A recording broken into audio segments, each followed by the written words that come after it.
Bismillahirrohmanirrohim. Assalamualaikum warahmatullahi wabarakatuh. Perkenalkan, nama saya Wilsya Warisa Sadiah dari kelas 11 MIA 2, Sekolah Mandua Tasikmalaya. Di sini saya akan membuat video tentang sejarah Indonesia yang menjelaskan masa pemerintahan Republik Batak dan perkembangan kolonialisme Inggris di Nusantara.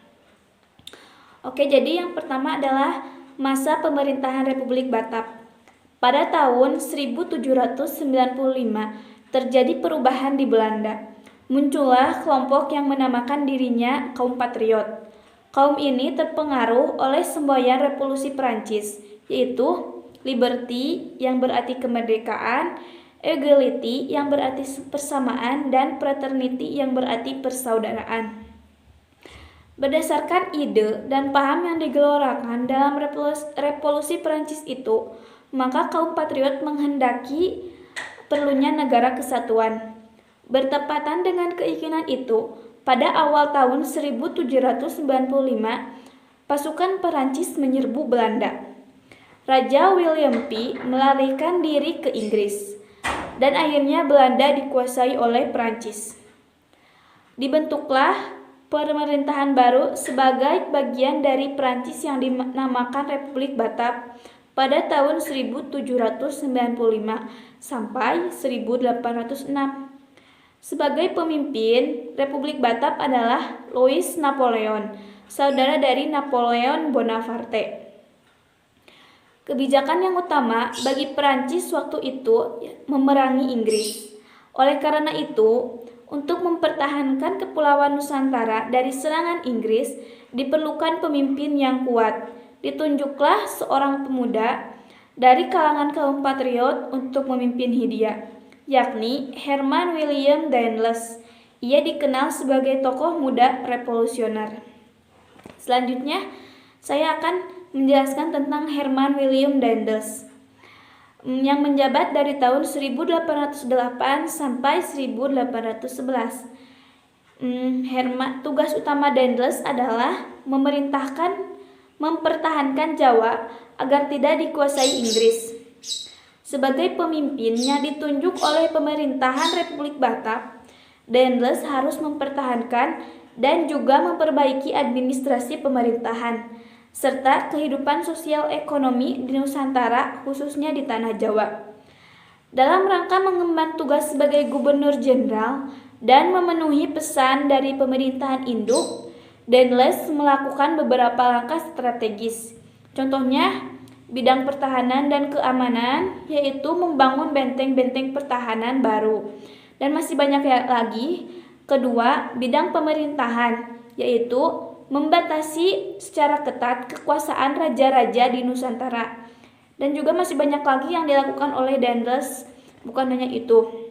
Ketiga, bidang peradilan, yaitu Daendels membentuk 3 peradilan. Yang pertama, peradilan untuk orang Eropa. Yang kedua, peradilan untuk orang-orang timur asing. Dan yang ketiga, peradilan untuk orang-orang pribumi. Dan yang keempat adalah bidang sosial ekonomi, yaitu melakukan penjualan tanah-tanah kepada pihak swasta. Dan seterusnya adalah pemerintahan Johnson dari tahun 1811. Pada bulan Mei 1811, Daendels dipanggil pulang ke negerinya. Ia diganti oleh John William Johnson. Johnson dikenal seorang politikus berkebangsaan Belanda. Sebelumnya, Johnson menjabat sebagai gubernur jenderal di Tanjung Harapan di Afrika Selatan tahun 1802 sampai 1806. Pada tahun 1806 itu dia diusir dari Tanjung Harapan karena daerah itu jatuh ke tangan Inggris. Pada tahun 1810, Johnson diperintahkan pergi ke Jawa dan akhirnya menggantikan Daendels pada tahun 1811. Johnson mencoba memperbaiki keadaan yang telah ditinggalkan Daendels. Namun harus diingat bahwa beberapa daerah di Hindia sudah jatuh ke tangan Inggris. Sementara itu, penguasa Inggris di India, Lord Minto, telah memerintahkan Thomas Stamford Raffles yang berkedudukan di Pulau Penang untuk segera menguasai Jawa. Raffles segera mempersiapkan armadanya untuk menyerang Laut Jawa. Pengalaman pahit Johnson saat terusir dari Tanjung Harapan pun terulang. Pada tanggal 4 Agustus 1811, sebanyak 60 kapal Inggris di bawah komando Raffles telah muncul di perairan sekitar Batavia. Akhirnya, Johnson beserta pasukannya mundur dan pergi ke Salatiga dan akhirnya menyerah di Tunjang. Oke, jadi yang kedua adalah yang akan saya jelaskan adalah perkembangan kolonialisme Inggris di Indonesia dari tahun 1811 sampai 1816. Tanggal 18 September 1811 adalah tanggal dimulainya kekuasaan Inggris di Hindia. Gubernur Jenderal Lord Minto secara resmi mengangkat Raffles sebagai penguasanya. Pusat pemerintahan Inggris berkedudukan di Batavia.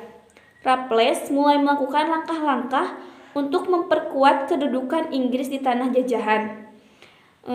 Raffles berpegang teguh pada 3 prinsip, yaitu yang pertama adalah segala bentuk kerja rodi dan penyerahan wajib dihapus, diganti oleh penanaman bebas oleh rakyat. Yang kedua adalah peranan para bupati sebagai pemungut pajak dihapuskan dan para bupati dimasukkan sebagai bagian pemerintahan kolonial. Yang ketiga, atas dasar pandangan bahwa tanah itu milik pemerintah, maka rakyat sebagai penggarap dianggap penyewa. Dan seterusnya adalah langkah yang dilakukan oleh Raffles, yaitu 1. Kebijakan dalam bidang pemerintahan, dan yang kedua adalah tindakan dalam bidang ekonomi. Kita juga harus tahu bahwa Raffles adalah seorang ilmuwan. Satu di antara karya bukunya adalah yang berjudul History of Java.